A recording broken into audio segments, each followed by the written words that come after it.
De hijos de Tomás Martín nace Burpellet con la máxima calificación energética, y en la construcción de cubiertas y porches contamos con personal técnico y programas de diseño como CADWORD para adaptar tu idea a una solución real, práctica y económica, con las mejores maderas del mercado.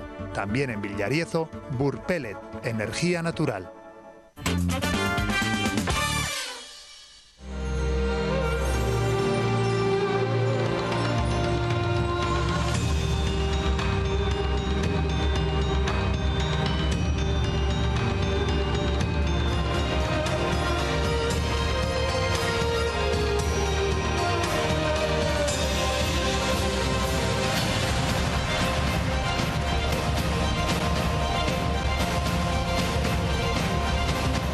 Comenzamos por el principio. ¿Cómo y cuándo te iniciaste en el mundo del karate? Pues la verdad que se remonta a mi juventud. Eran tiempos donde, bueno, las artes marciales, había muchas películas de Kung Fu. Empezó el de Vizcarradine con la película esta de Kung Fu, que, bueno, pues entonces en blanco y negro que salía en la televisión, bueno, pues creó un ambiente dentro de la juventud que a mí me atraía muchísimo ya, porque ya intenté hacer judo, no podía. Cuestión económica. Cuando pude, me puse a entrenar con mi hermano en plan autodidacta, con libros, como podíamos. Pues estamos hablando del año 74, 75.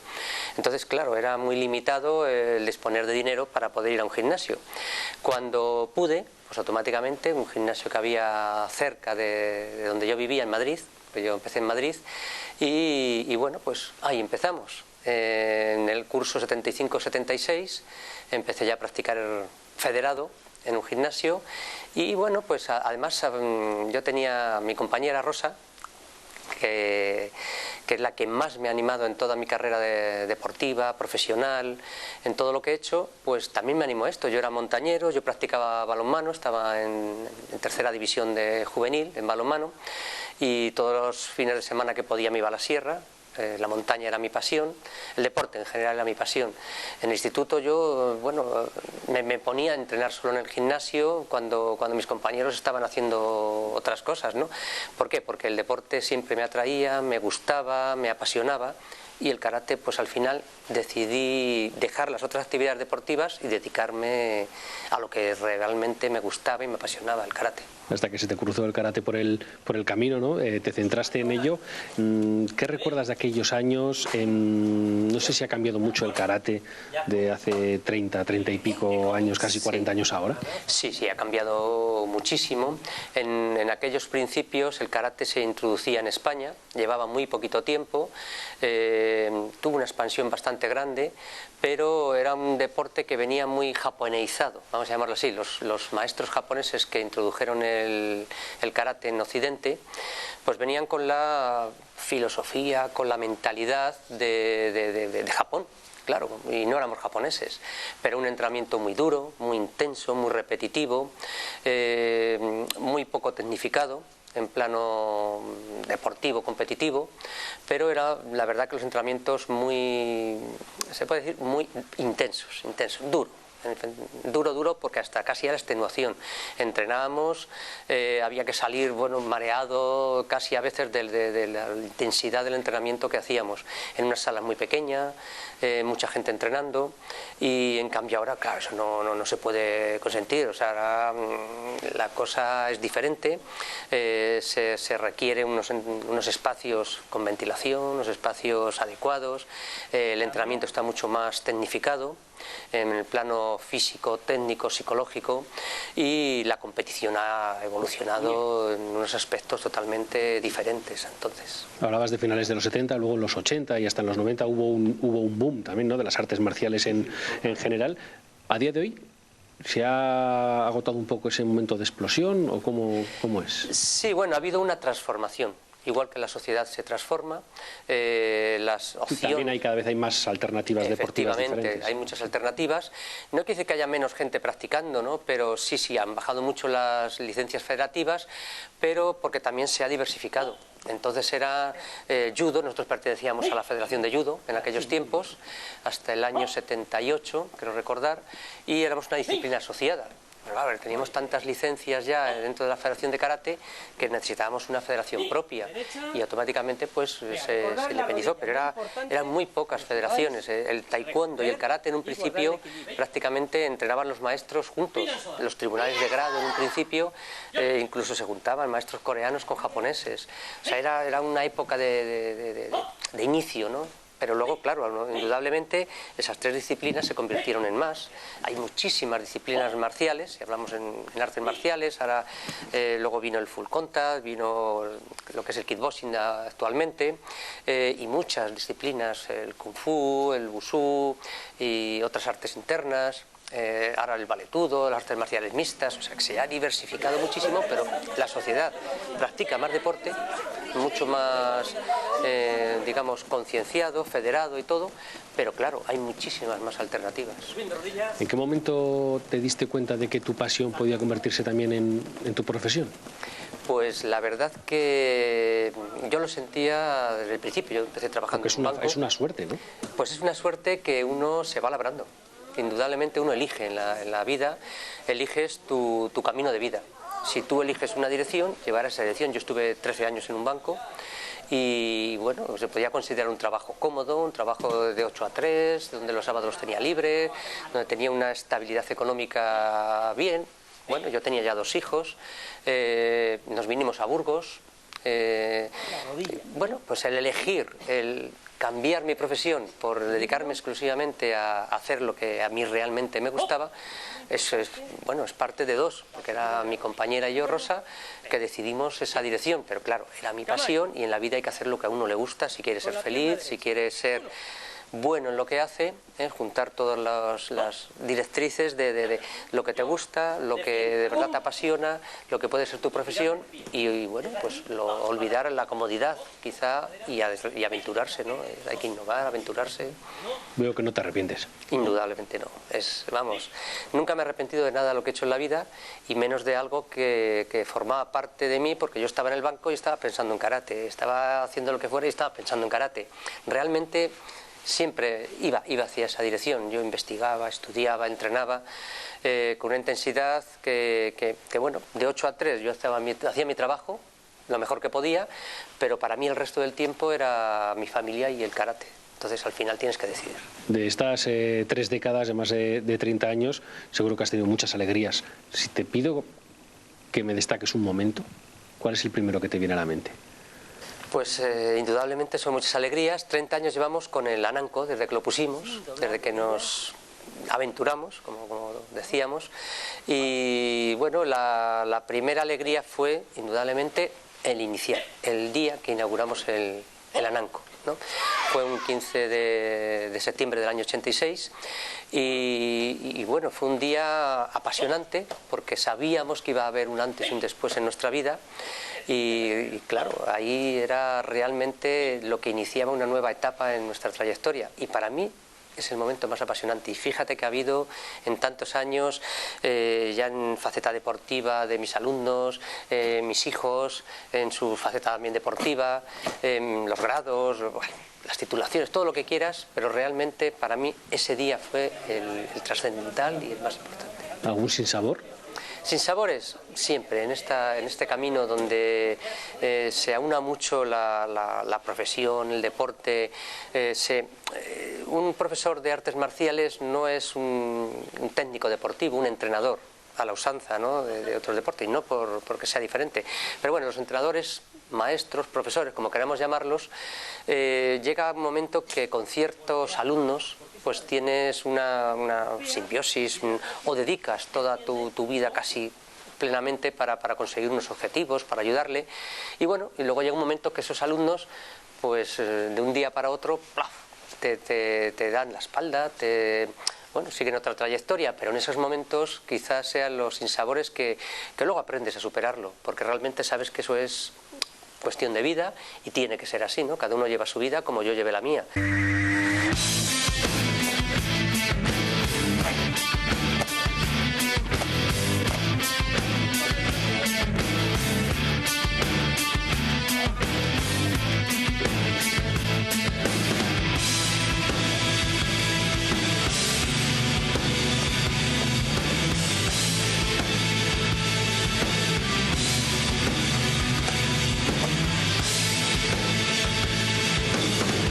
después de esos sinsabores y de tantos años, ¿cómo se mantiene la ilusión?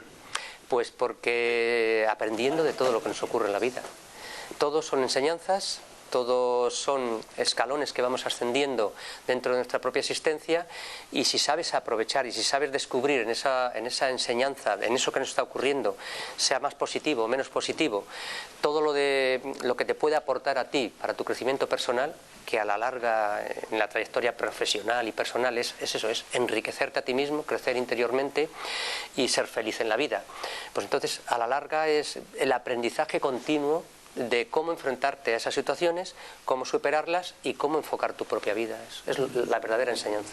Hablando de reconocimientos, hace un año aproximadamente yo creo que lograste el 8º Dan, imagino que sería también un momento pletórico, ¿no? Sí, bueno, si te digo la verdad, siendo como es el 8º Dan, eso es un grado, un alto grado. Hay muy poquitos en España, y dentro de tantas miles de cinturones negros que tenemos en la federación, ¿no? que puede ser 40.000 cinturones negros o quizá más, llegar a ser de los pocos que llegan a esos grados, pues bueno, puede ser algo que realmente, bueno, pues profesionalmente es importante. Pero si te digo la verdad, para mí los grados ya llegó un momento hace ya años, que no tienen tanta trascendencia. Casi a veces los alumnos se alegran más de que su profesor, su maestro, la persona que les guía, pues llegue a esos niveles, pero para mí, la verdad que incluso me lo dijeron la Federación Española, la Federación de Castilla y León, que querían darme el grado, y yo me resistí, quería estar, no importa, yo puedo llevar los años, puedo tener los méritos que creéis vosotros que debo de tener, pero para mí no tenía tanta importancia como el aprendizaje, tus propios alumnos, tu propia vida. Indudablemente, pues bueno, te enriquece, ¿no? Sí, porque 8º Dan en España habrá 20, 30 Hay muy como poquitos, mucho, ¿no? 30 y alguno, porque había un 8º Dan ahora mismo en Castilla y León, y el mes pasado le concedieron el 9º Dan. Fue uno de los pioneros del karate en Castilla y León, cuando era la castellano-asturleonesa, una cosa, bueno, es un leonés, y le han impuesto el 9º Dan, el más antiguo de Castilla y León. Entonces, bueno, pues hay muy poquitos 8º Danes, igual que hay solo 4 9º Danes, que precisamente el año pasado, el anterior, ascendieron a 9º Dan, y solo 2 décimos danes hay en toda España, que son 2 japoneses, uno de ellos uno de mis maestros. Son japoneses porque hace falta tener mucho tiempo, ¿no? Del 8º al 9º Dan hay que pasar 9 años, 9 años. Y de 9 a 10 como mínimo, vamos. Yo sé que algunos... Pues, solo el hecho de estar practicando o en activo en el karate tantos años ya tiene mérito. Sí, efectivamente. Bueno, hay gente que está practicando, pero lo más importante es el progreso. El progreso no es el venir a entrenar, porque ahora mismo cada vez... ¿Y se puede seguir progresando después de tanto tiempo? Indudablemente, siempre progreso. En un principio puede ser un progreso físico-técnico, pero luego hay un progreso interior. O sea, el karate, como las artes marciales en general, va mucho más allá que en una etapa de ganar campeonatos o ganar actividad, o ser mejor que otros, ¿no? Vas aprendiendo, vas progresando, el aspecto interno, que llega a formar parte de ciertos niveles ya mucho más que el aspecto externo, y realmente es lo que más te enriquece. Y aunque cumplas años, el sentirte bien físicamente, con una buena salud, con una buena actitud psicológica, con una buena predisposición ante la vida y con un bagaje técnico, interno, es que se aúna todo un poquito, es el progreso real. Japón, lógicamente, es la cuna, lo que fue a primeros del siglo XX, ¿no? A principios del siglo XX, más sí, o menos. Sí, efectivamente, a primeros del siglo XX, he venido de Okinawa a Japón. Eso es, en Okinawa habrás viajado a Japón, imagino. Pues no, no he tenido la oportunidad. La verdad que cuando podía, el viaje era muy caro, tuve varias oportunidades, un campeonato del mundo que se realizó allí. Bueno, la cosa se puso así, al final no. Unos técnicos federativos que fueron a Japón, en eso yo no pude ir, en ese grupo de 4 o 5 técnicos que la federación fueron a Japón. Y luego han ido alumnos míos, pero yo al final no he ido a Japón. No has estado en Japón, pero sí que has conocido lógicamente a muchos japoneses. Somos muy diferentes, ¿verdad? Somos diferentes. La mentalidad japonesa, bueno, como todos nosotros, ¿no? Pero ellos son más cerrados, más introvertidos en ese aspecto, valoran otros aspectos sociales que nosotros no valoramos, son menos extrovertidos. bueno, con los otros japoneses que eran extrovertidos cuando le daban al saque, ¿no? Se ponían muy contentos, bueno, le daban mucho, pero realmente no. La sociedad japonesa es muy cortés, muy amable, muy... bueno, las formas las cuidan muchísimo, aunque por dentro estén fastidiados, jorobados, pero ellos tienen que ser corteses con los que les rodean y con las formas. Mientras que nosotros, pues, esos aspectos los cuidamos menos. Pero en cambio nosotros somos más abiertos, somos más... extrapolamos más las emociones y bueno, pues esas mentalidades se conjugan cuando haces un arte marcial, una disciplina que forma parte de su cultura. Realmente te das cuenta que esa cultura tiene mucho que enseñarnos a nosotros, pero nosotros también tenemos mucho que enseñar a esa cultura. Se ha extendido mucho más en todo el mundo el karate, por decir un arte marcial que es el que practico, que el propio karate en Japón. Es curioso, allí hay muchas tradiciones marciales que tienen centenares de años, pero el karate en el mundo ha tenido una expansión impresionante, muchas veces por los japoneses, pero por los occidentales, que realmente han evolucionado en muchos aspectos más que los japoneses. La faceta deportiva o competitiva, realmente en la faceta de combate, los occidentales han evolucionado mucho más, y en la técnica, que es el kata, los japoneses siguen manteniendo una hegemonía pues importante dentro del mundo de la competición, por ejemplo. ¿Por qué? Porque es un aspecto más técnico, menos creativo, vamos a llamarlo así. A ti, Fernando, ¿qué te ha aportado el karate a nivel personal? Pues muchísimo, claro. El karate me ha ayudado a ser lo que soy, me ha ayudado a canalizar mis impulsos. Yo era muy nervioso, bueno, yo era de chavalillo, por eso quería practicar artes marciales, porque yo era pequeñajo, era delgadito. A mí en el colegio, pues todos, ya sabes, lo típico, el más pequeñajo, pues el que más palos se lleva, ¿no? Vivía en Vallecas, una zona bastante conflictiva entonces, en aquellos tiempos, y yo quería pues practicar artes marciales para aprender a defenderme, a enfrentarme, y sí, lo he conseguido. ¿Por qué? Y no es porque aprendas el arte marcial a defenderte, a ser fuerte, a ser potente, sino porque aprendes a enfrentarte a la vida. Realmente el karate, como cualquier disciplina en la vida, ayuda a la persona que está preparada para ayudarse, para evolucionar. A la que no está preparada, por mucho karate que practique, no le va a ayudar. Puede ayudarle a autocontrolarse, puede ayudarle a aprender a respetar un poquito a los compañeros, pero realmente a evolucionar como persona, si tú no estás preparado, por muchos maestros que te encuentres, por mucho karate que hagas, al final no conseguirás ser la persona que de verdad debe de ser. El karate, al igual que otras artes marciales, no solo deporte, como hemos dicho, no solo competición, sino que también son valores, ¿no? Es satisfacción, progresión personal también, ¿no? Claro, es que eso es lo importante. Superación. Eso es lo importante de las artes marciales. Precisamente de unos años a esta época, el Ananko, toda su trayectoria, en los 30 años que llevamos, pues hemos ganado cientos de competiciones, teníamos equipos de competición, nos hemos llevado por equipos por los primeros puestos, en senior, por clubes, bueno, yo tengo campeones de España, tanto en masculino como en femenino, en categorías infantiles, juveniles, senior, absoluta. Pero al final te das cuenta que yo he sido seleccionador de Castilla y León, de comité, durante unos años, he sido árbitro nacional, y te das cuenta que la competición al final te haces lo que aprendemos. ¿Qué aprendemos con esto? ¿Qué te aporta el karate? ¿Qué quiero yo transmitir a mis alumnos? ¿Qué quiero transmitir a esos niños que empiezan con 4 años, que tienen 5, 6, 12, 14 años? ¿Qué quiero transmitirles yo? Valores. Valores, y en esos valores que son cortesía, respeto, formación, realmente aprender a canalizar sus emociones, aprender a ser una persona íntegra, aprender a ser feliz en la vida. La competición ayudaba a eso. Ahí es donde estaba mi valor. Pueden hacer un deporte, pero no meterse en la competición a cierta edad. ¿Por qué? Cuando son mayores ya eligen, pero hasta cierta edad somos los profesores, los entrenadores, los que realmente estamos inculcando en esos chavales el que sean campeones.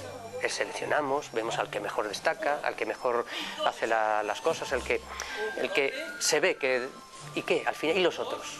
al final, uno, le encumbras, a uno le haces entrenar para que sea campeón, pero los demás son perdedores. Realmente sí, han participado, les puedes transmitir los valores del deporte, que son ser mejores, el esfuerzo, pero ¿y cuando no ganas? ¿Y el que no gana? El que gana es maravilloso, hasta que no gana. Cuando no gana, yo los competidores que he tenido, los mejores competidores, al final cuando dejan de ganar, dejan de practicar karate. Y dejan de practicar deporte, porque una cosa es competición, otra deporte y otra arte marcial, ¿no? Pero es que ni siquiera hacen deporte, lo dejan. Y eso es triste, ¿no? Decir, bueno, estás en una edad, ahora que cada vez la competición es más temprana, les empezamos a los niños a meter ya desde muy pequeñitos competición, competición, y lo empiezan a abandonar ya cuando llegan al instituto. Están hartos de competir, hartos de la presión competitiva. Los padres les exigen medallas, los profesores les exigimos medallas, la propia competición les exige ser mejores que los otros. Entonces aquí intentamos transmitir que sean no mejores que los demás, sino ser mejores ellos mismos, hacia sí mismos. Ser, digamos que, mejores personas creciendo en el esfuerzo, que lo puede dar la competición, digamos, en adquirir unos conocimientos técnicos. Pueden hacer kumite o combate, pueden hacer kata, que es la técnica, la forma, pueden hacer lo que hagan, pero luchando contra su enemigo interior, que es superarse a sí mismo.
Tirar de la que... Venga, al sitio cada uno.